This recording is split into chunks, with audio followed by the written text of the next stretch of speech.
వాడతారు కానీ అన్నిట్లో పొట్లకాయనే చాలా తగ్గించి రేరుగా వాడుతూ ఉంటారు.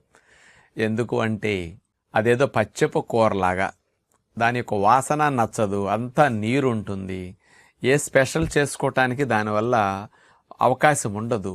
అంచేత ఏదో పూర్వం రోజుల్లో పల్లెటూళ్ళల్లో పొట్లపాదులు ఊరికి అట్లా పెట్టేస్తే తీగలకి అట్లా కాసేవి. ఎప్పుడు ఇట్లాంటి కూరగాయలు లేని రోజుల్లో అట్లాంటివే మనుషులు రక్షించినాయి, సొరకాయ పొట్లకాయలు.